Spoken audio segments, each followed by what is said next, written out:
So I'll start with flourishing, which is flourishing has undergone a renaissance. It's been around since the Bible and Aristotle with his eudaimonias, as he called it in Greek. And it's about living a good life. It's about having well-being and prosperity and wisdom and meaning. It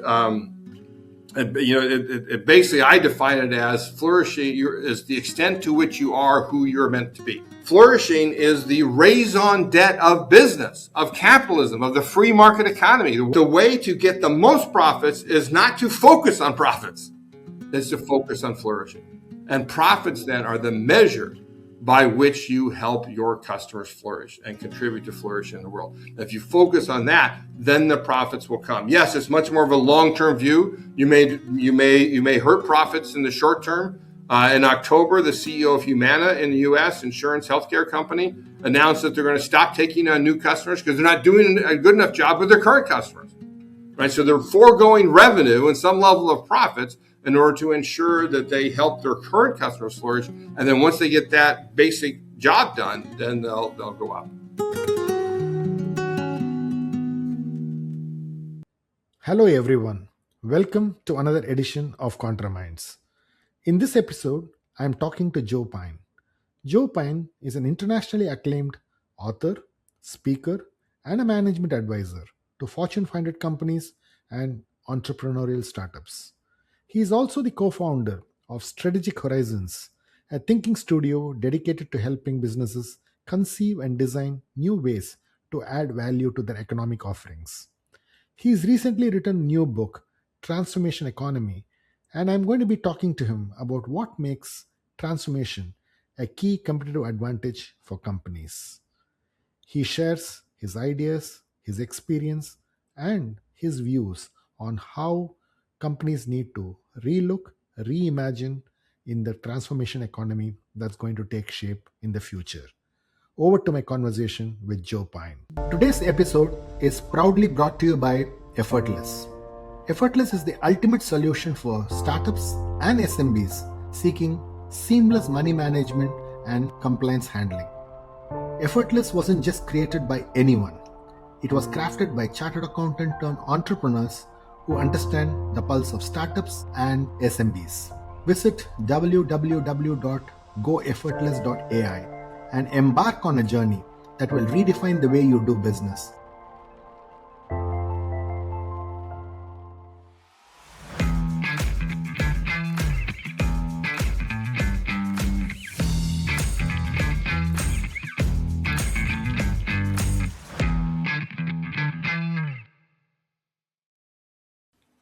So, Joe, one of the things that has always inspired me is I've been a fan of your mass customization book, The Experience Economy, Authenticity, and now Transformation Economy. So I see that you've kind of gone through multiple phases and approaches and context to how you build value and how companies need to build value with customers. So it's phenomenal, and the books are legendary, I must say. And Transformation Economy is something that I really enjoyed reading. And one question that I wanted to start with is, what's the most important transition from experience to transformation, and why is it important for companies? Well, the one of the biggest things it takes is a mindset change.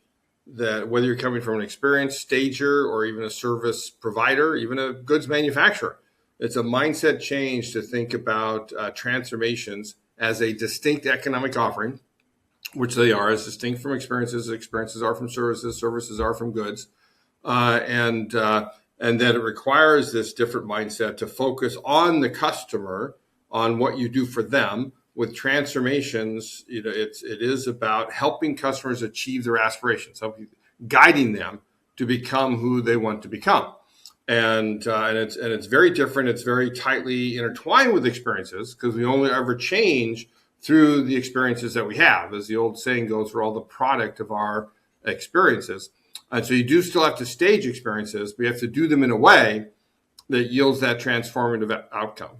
With transformations, the customer is the product, that it's their outcome, their achievement of their aspirations, becoming who they want to become. And so inputs don't matter. All the experiences that you stage don't matter unless they get their outcome. The services that you deliver, the goods you make don't matter unless the customer gets the outcome that they're looking for. So that's the key thing that needs to change. You make a very interesting point in the book, and I'm going to quote that, Joe. You talk about experiences being memories, and transformation is about changing identity.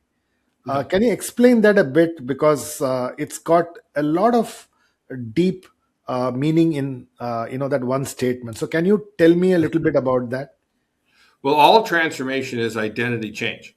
You're either enhancing a current level of identity or expanding it, or you are adding an element of identity. Again, the customer is doing that. You're just guiding them to do it. They have to change themselves. And so it's a very lasting thing. And it has to be sustained through time, whereas memories, which are the hallmark of experiences, they tend to dissipate through time. And so you have to ensure that you keep it going, that you integrate this transformation, help customers integrate it into their lives, and to make it something that lasts. If I go on a diet and I lose 20 pounds, but then 6 months later I get it back, I wasn't really transformed. So how do you sustain it through time so that it lasts is the key thing. So one of the things that was coming back to me, Joe, was some of your past books have left such an impression on me. For example, mass customization was itself phenomenal. And then you have experience economy, which is really what I think you wrote about it far ahead before customer experience was a trend. Given that you're talking about transformation now, how does it change the business model of companies? Because many companies today charge for outcomes anyway. So if I'm McKinsey is saying, you know what, hey, I'm now going to charge you for outcomes. So how does a business model change? And how do you really charge for outcomes? Yeah, so all of it is part of the same universe of thought. Mass customization, 33 years ago, I came out with that, right? Is the DNA of everything. It's the progression of economic values, how he discovered experiences and transformations as a distinct economic offering by recognizing that customizing goods turns them into services. Well, what does it turn services to? Experiences. And asking it one more time, what happens when you customize an experience? You design an experience that's so important and appropriate for this individual person or company right now, then you can't help but change it into a life-changing experience. And so, as I talked about, the big distinction between memories and then lasting outcomes means that you need to charge for outcomes. With experiences, you charge for time. The time customers spend with you with an admission fee, a membership fee, or some other form of doing that. With transformations, what's crucial is that you charge for the demonstrated outcomes that your customers achieve. And consulting companies have dabbled in that, have done it to some degree for a very long time.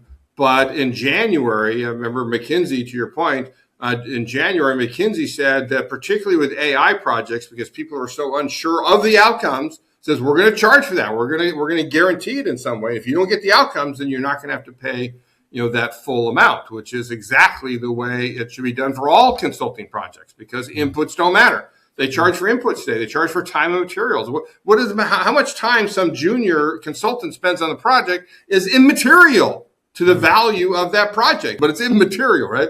And so you need to charge for the outcome. Interestingly, that same month in January, I remember noticing this, the CFO of OpenAI also said in a blog post that we're going to increasingly charge for the outcomes customer gets from the AI.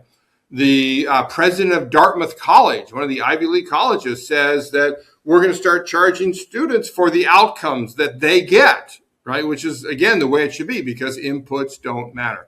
And you see that more and more. I know hundreds of companies that do it, but for many, it's a very strange thing to think about, well, I do all this work and maybe I won't get paid. Okay, well, do the work better. But there is a paradox that you can't actually guarantee that customers will change. Again, they change themselves. you may have the old saying like we do in English that you can lead a horse to water, but you can't make it drink. Right? That's the way it is with transformations. But the best way to get that transformation to happen is to guarantee it, because what that is it's one it as McKinsey was talking about, it gets rid of the excuse not to buy that you have, and two, it is a catalytic mechanism. That means you will do whatever it takes to recoup your entire money. Now, you don't have to do all. It doesn't have to be 100% transformation guarantee. It can be, most often I see 25% transformation guarantees. You still can get paid for some services, maybe some membership fees as well. But where the profit is that last 25% of the fees, which is what you want to guarantee, because then you will figure out what it takes to be able to truly transform this individual client, or rather, I should say, aspirant. Right? Services have clients, experiences have guests, transformations have aspirants, and so achieving those aspirations is the only thing that matters. So tell me a little bit about aspirations, because you talk about aspirations, you talk about flourishing. So I want you to kind of explain that as a concept, because if I'm a CEO, or if I'm a head of customer experience, or if I'm actually a board member listening to this conversation, what's aspiration and why is flourishing and understanding that concept so important for me as a company? So those are two big things. They're related, but they're big things. You should ask two different questions about that. So I'll start with flourishing. Which is flourishing has undergone a renaissance. It's been around since the Bible and Aristotle with his eudaimonias, as he called it in Greek, and it's about living a good life. It's about having well-being and prosperity and wisdom and meaning, and it basically, I define it as flourishing is the extent to which you are who you're meant to be. Right. And so a lot of people try and do these measures and that sort of thing. And it doesn't seem to work for me. So think of the measure or the extent to which your customers are who they're meant to be, even if they don't know who that is. And usually they don't. Right. But how do you help them flourish? Flourishing is the raison d'etre of business, of capitalism, of the free market economy. Why it has given us so much of superabundance, as one book is titled. Superabundance in our world today is because of the free market economy, where nobody ever gives money out of their wallet or their purse or their account to you as a company unless they think your offering is going to provide more value to them. It's going to be better off than the amount of money that they have. It's going to help them flourish. They don't always know what that is. They're often wrong about whether it's going to help them flourish or not. But that's the why, right? Is that.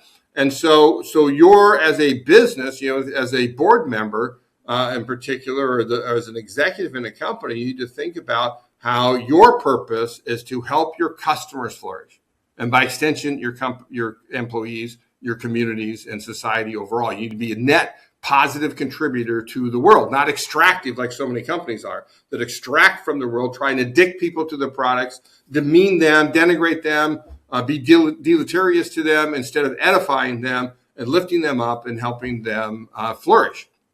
You can see a couple of recent court cases in the U.S. that accused some folks of and found them guilty of basically of addicting people to their products, right? And I'm not going to comment on the efficacy of the verdict, but doing so is immoral, right? It's basically immoral. And so what about profits, right? Our stakeholders are supposed to make profits out of this, yes, but the way to get the most profits is not to focus on profits; it's to focus on flourishing. And profits then are the measure by which you help your customers flourish and contribute to flourish in the world. If you focus on that, then the profits will come. Yes, it's much more of a long-term view. You may hurt profits in the short term. In October, the CEO of Humana in the U.S., insurance healthcare company, announced that they're going to stop taking on new customers because they're not doing a good enough job with their current customers. Right? So they're foregoing revenue and some level of profits in order to ensure that they help their current customers flourish. And then once they get that basic job done, then they'll go up.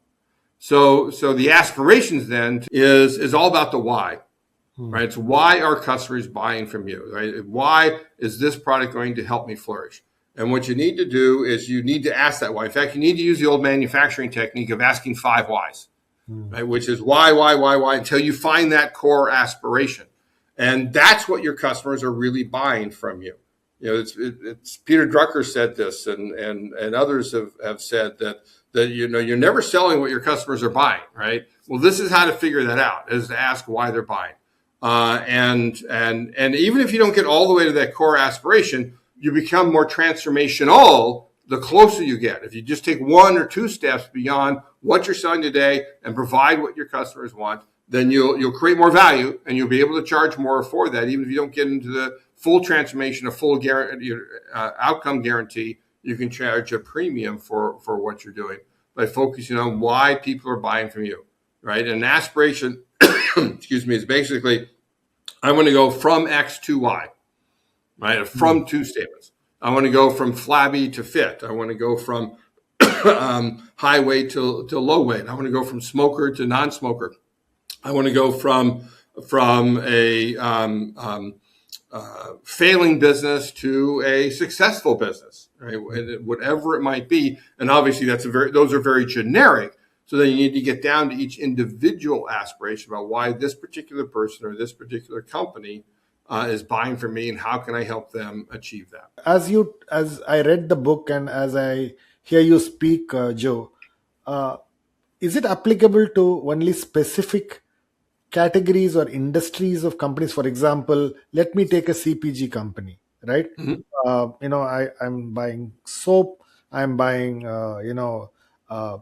processed foods, I'm buying products which are fairly generic. And Yep. if I want to build transformation for Pepsi or for Coke, how Right. do you really build transformation I understand that, say, for healthcare or insurance, there is a need for transformation, and therefore I'm buying into a certain aspiration. But how does it work for CPG companies? Well, let me preface it by doing a big picture thing first, which is, if you think about who are in the transformation business, it's basically those companies that are in the business of helping people be healthy, wealthy, and wise, right? The old English proverb, healthy, wealthy, and wise. But it's not just about health; it's about health and well-being, right? And how do people have well-being? And basic distinction is that if a third party, insurance or government is paying for it, it's healthcare. But if I'm paying out of my own pocket, it's well-being. And guess what? Every food I buy, every food I eat, every drink I drink is affecting my well-being. Now, it may be not just physically. Maybe I want a glass of wine in the evening, which helps slow me down and has some heart benefits and so forth.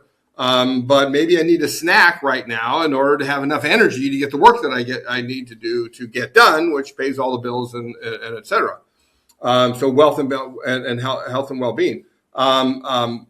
Wealth is about wealth and prosperity, right? Health is the means to well-being as the end. Money is the means to which prosperity is the end, which is basically having a nice life. How do you help people have a nice life? That's what prosperity is.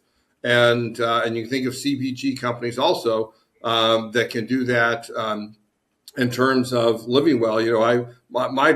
I drink tea basically all day long, but I switch in the afternoons to a chai, a latte milk spiced tea. I love that. I discovered it at Starbucks. Now I make it at home, and that helps me. It's a joy, a little joy that I have every day. And for somebody else, it's coffee, it's Pepsi or Coke, so forth. President Trump drinks Diet Coke all day long. Right. And I mean, since he only gets 4 hours of sleep, he needs that to keep going. And then wise is about knowledge and wisdom, where knowledge is the means to which wisdom is the end. So you can think about, how do you help people in CPG understand how what they eat is affecting them? What things are good? How much is enough versus how much is too much, for example. You can incorporate that knowledge of your products into what they're doing. And then finally, there's a fourth sphere of transformation. I call these, not industrial sector, but sphere, amorphous, overlapping, all that. And the fourth one is purpose and meaning, Yeah. right? That isn't part of that one.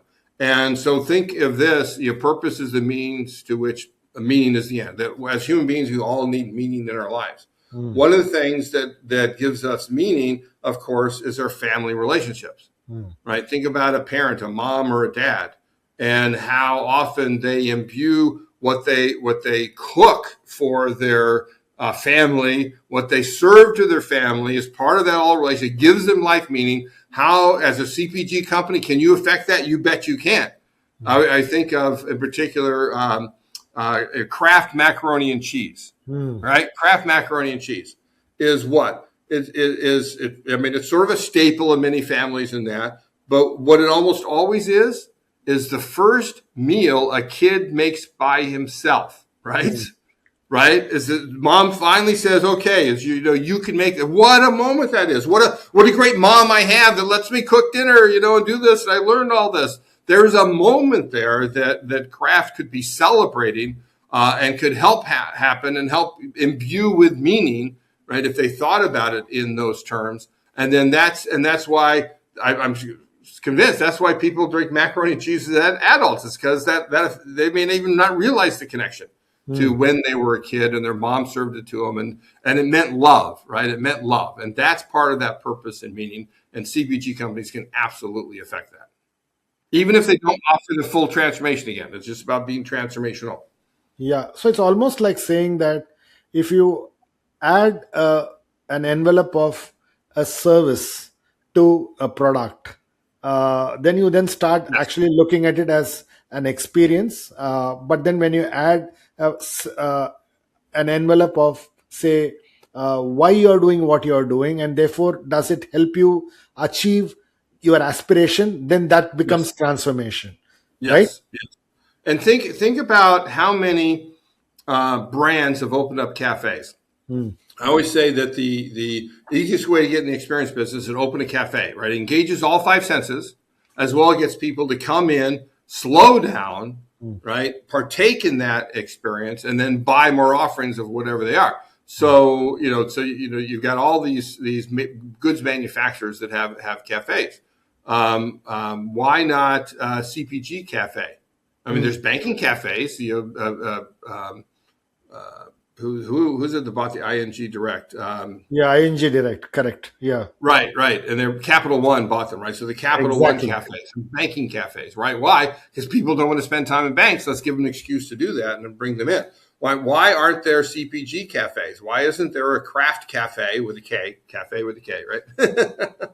that people can spend time with their kids and get them off their phones and get them to have macaroni and cheese made just the way that they did when they were a kid and so forth, and bring all of these different meals and foods and drinks together in a way. Coca-Cola has the world of Coca-Cola. Why doesn't it have houses of Coca-Cola? That they've got the flagship experience. Why don't they have these houses of Coca-Cola around? Pepsi's done a few pop-ups and things like that in Miami, I remember, in New York, I think. But it's something to consider, is to create an experience where people get to experience who you are. That's an authenticity point.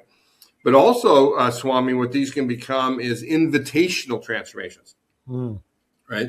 So an invitational transformation is like World of Coca-Cola, where I'm going to invite you into the brand. I'm going to immerse you. You're going to pay an admission fee, by the way, because this is going to be a great experience. You're going to pay me to sell to you, but I want you to become a Coca-Cola aficionado. In other categories, it may be, obviously almost everybody's had Coke, but there's the Guinness Storehouse in Dublin and the Johnny Walker experience in Edinburgh and the Heineken experience in Amsterdam. They invite people in, pay an admission fee, give them a great experience, but then also expose them to a category, like maybe you've never had whiskey before, or you've only dabbled in it. But now, at the Johnny Walker Princess Street experience, they draw you into the world of whiskey making, the art of blending, into the particular heritage of Johnny Walker, and now you've been exposed to it. And you finally, you get 3 or 4 drinks as part of your experience, customized to your flavor profile. And you may say, wow, I love this whiskey. I'm a whiskey drinker. Right? See that identity. I went from not a whiskey drinker to a whiskey drinker. I changed my identity.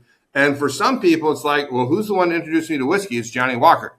And I love this whiskey so much. That's what I'm going to drink. Now I'm a Johnny Walker branded whiskey guy, right? And so it's a way, that's a transformation you invite people in. It's not a nefarious thing where you're trying to capture them, trying to grab them. But you provide the great experience, you provide the value for the admission fee, and then they may very often turn to say, hey, I love this brand. You also write in the book a couple of important transformational shifts that have happened, right? From agrarian to industrial, then it becomes industrial to service, and then to experience. And there are some companies which saw it first, took advantage of it, and then started being leaders, right? Who are the companies that you believe, if they don't see the shift, are going to get disrupted? What kind of industries and what kind of companies are for sure going to get disrupted if they don't see this transformation concept happening? Yeah, I think the two most likely to get disrupted are financial services firms and institutes of higher education. And financial services are facing commoditization with robo advisors, with AI coming in with the ability to say, hey, I can do all this myself. There's a lot of day traders and things that do that, but now you bring AI into it and you just increase by an order or 3 of magnitude of how many people can take over their own finances. Not something I want to spend my time on, but you can. And so I think that's one that very much needs to understand that money is a means to an end. And with all of that, they're not still focusing on their ends. And how can you provide the true ends, understand the aspirations of why?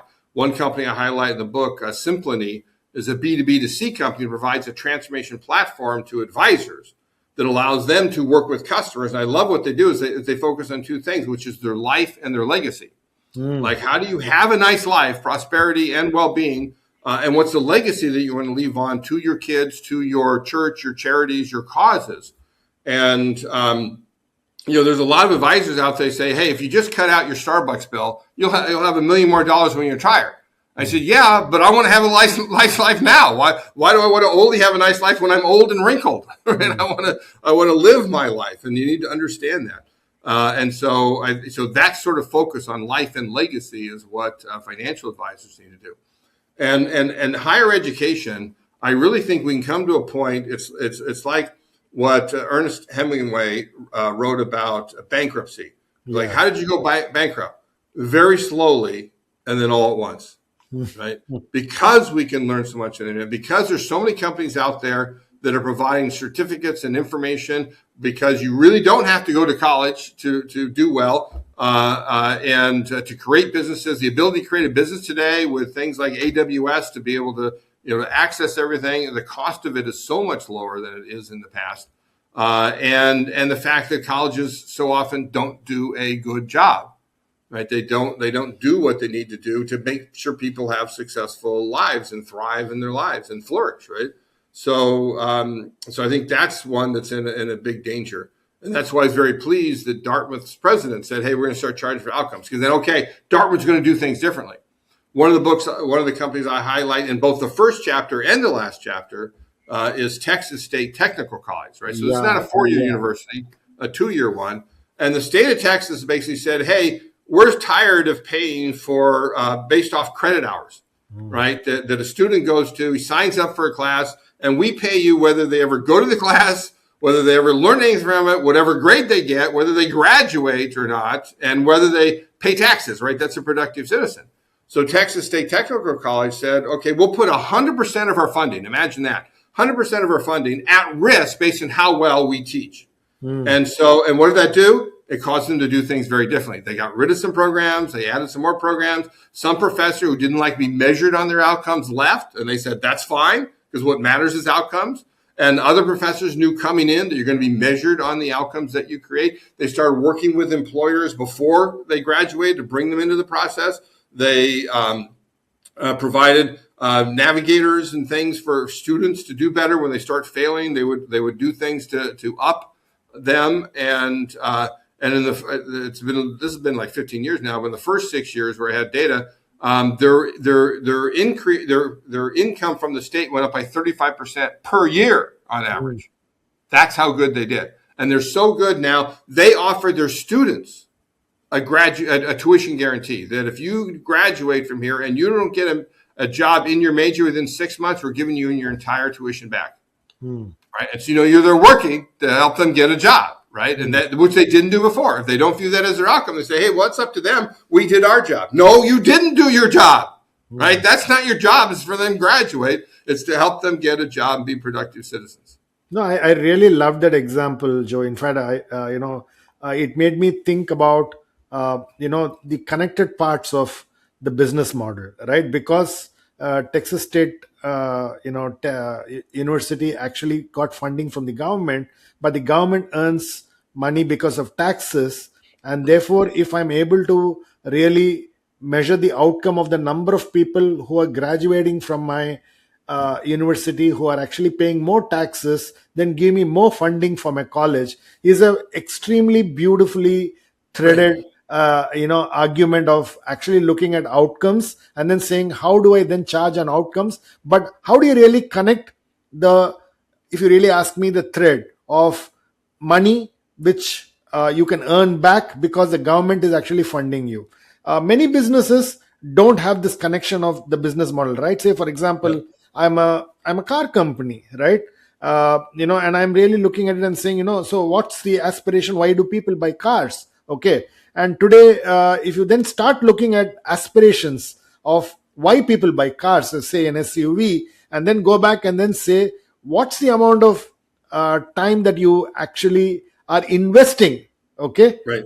in enjoying or in actually helping your aspirations become real, and then you charge for it. That's a very different model, right? And that's exactly what you're talking, which is time invested versus time spent. Is that the difference that you're talking about?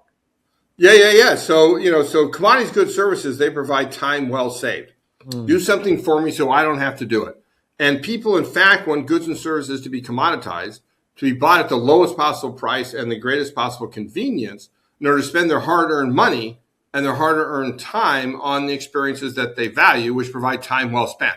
Right? And then transformations up that, right? Time well invested. That I'm investing my time in each one of these experiences. Generally, not one life-changing experience. Generally, it's a series of experiences that take me from where I was to what I want to become. And they're investing that time to pay compound interest and dividends now and into the future. Right? That's fundamentally what economic progress is about. And I'll mention too, Swami, today, the most precious resource on the planet is the time of individual human beings. Yeah. No, in Right? fact, We got abundance in so many things, but we can't create more time. yeah. And so it's how do you invest in that resource, in the most precious resource, rather than waste customer times, which is what so many companies do, right? That's the worst thing you do, is waste that most precious resource on the planet.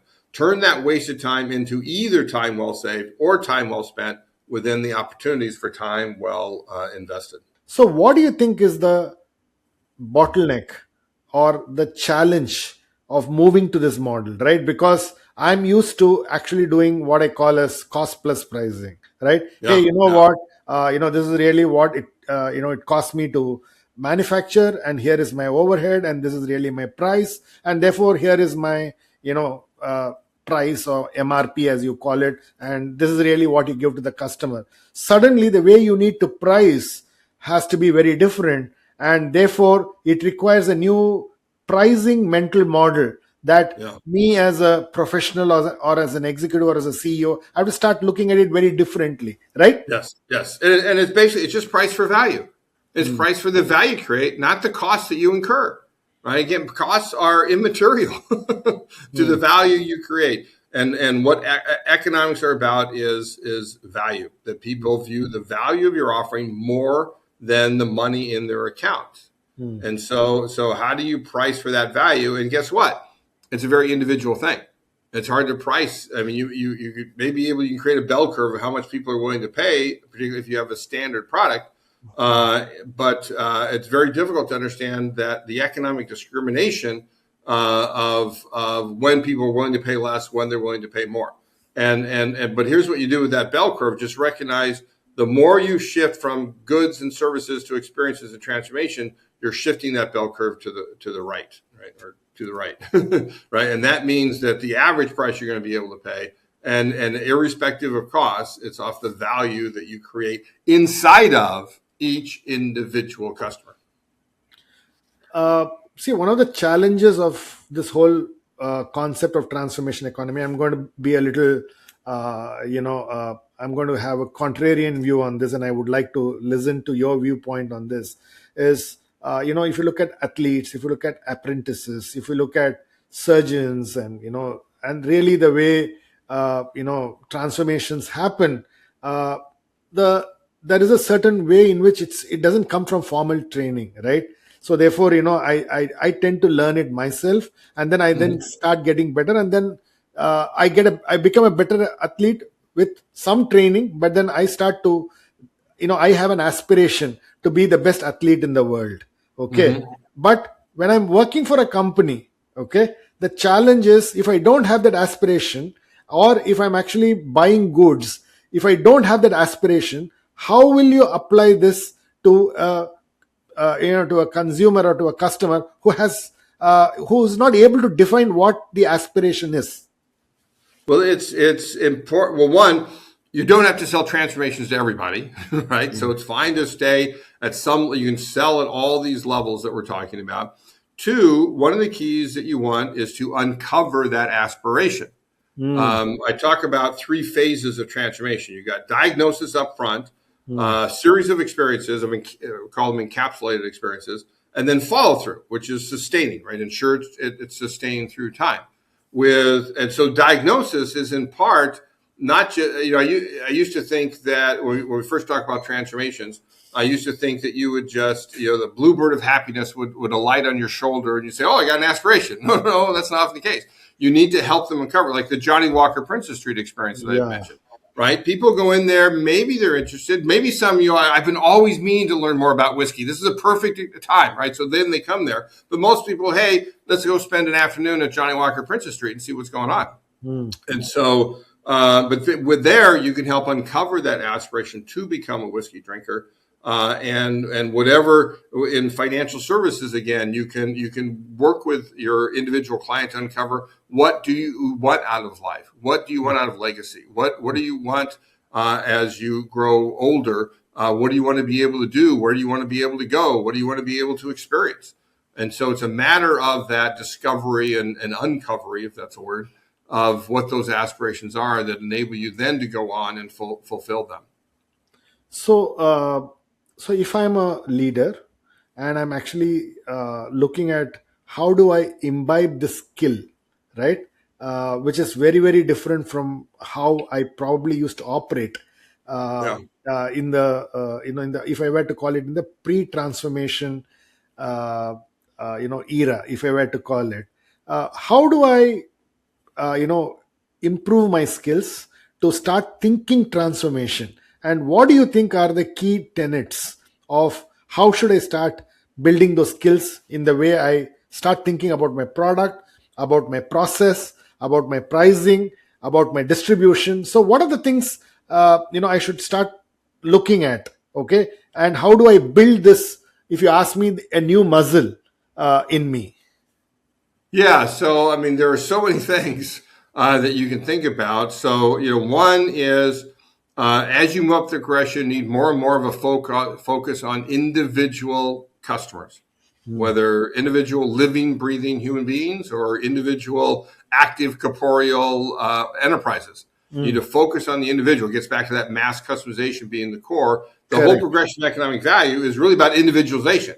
Commodities, goods, services exist outside of us. Experiences happen inside of us, and transformations change us from the inside out. So that focus on individuals is really one of the core things. You need to understand human connections. You need to understand empathy. I'm working with Dan Hill, who wrote the great book Emotionomics, about how important emotions are as you move up this progression of economic value. And in particular transformations, you need empathy. You need to put yourself in their shoes, help them realize who they are, what they want to become. Also, particularly because when you look at going from two, it's generally not one monotonically increasing line. There's regress as well as progress, right? It's going up and down. So you need to be attuned to those places where things are regress. You need that empathy there to be able to do that, to be able to sense and respond differently than you would if things were going well, to be able to get them back on track, to be able to achieve their aspiration. Beautiful. Sense and respond, and empathy and human connections. I picked up 4 key, tenets. I always think of sense and respond as one, but okay. So I want to ask my last question to you. So if I were a business executive listening to this conversation, the biggest fear that I have is, if I achieve transformation for a customer, then the customer no longer needs me. So, so how does that help me in my business? Well, your biggest fear is that if you don't achieve transformation for your customer no longer wants you. Right?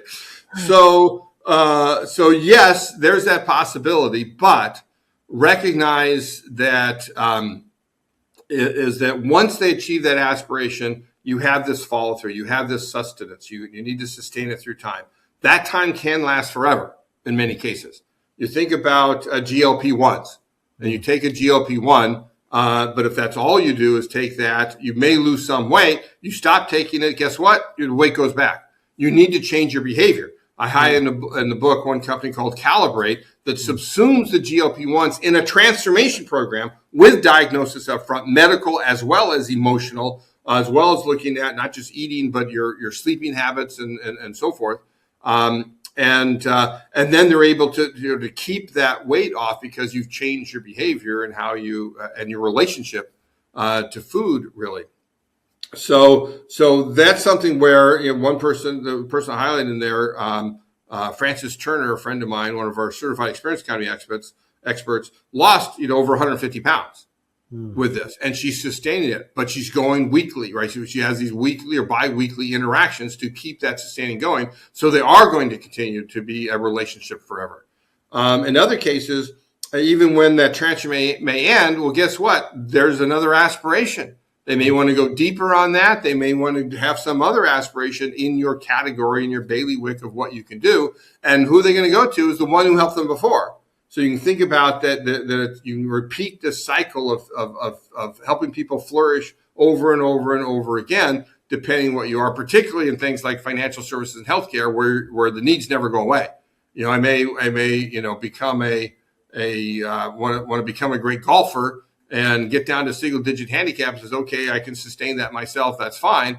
But healthcare, things happen as you get older. You're always going to need somebody to help. Finances, you're always going to need somebody to help you with your finances to be able to live the prosperous life that you want.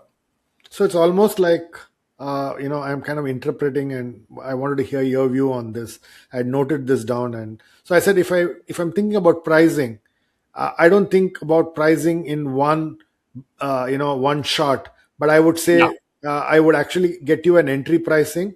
I would actually create an experience pricing, and then I'll create something called a trail pricing in terms of how you can sustain the change.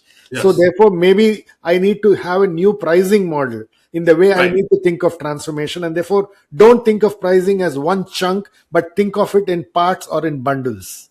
Right, and price at multiple levels. Calibrate sells physical goods, right? To their aspirants who want to lose weight. You can price at all of the levels that you provide. They can even be providing protein powder at the commodities level. I don't know, but you can sell at all of those levels, and it just ups the amount of value you can create, and therefore the money you could make by helping people achieve their aspirations and flourish as human beings. Fantastic. It's a great conversation, and Joe, it was something that I really enjoyed reading, and listening to you gave me a lot more clarity, and I'm sure audiences who are listening to this are going to be extremely enlightened with the concept, and I'm sure they're going to go out and check out, because you are somebody who's written some seminal books in my view. Mass customization, in my view, is one of the best books that I've ever read. And then Thank you. Experience Economy, and now Transformation Economy. It's been a pleasure talking to you. Thanks for taking time in the midst of your schedule and vacation and talking to me. All right. Thank you, Swami. It's been a pleasure. I loved how you asked such great questions, and it got me very impassioned in providing the answers.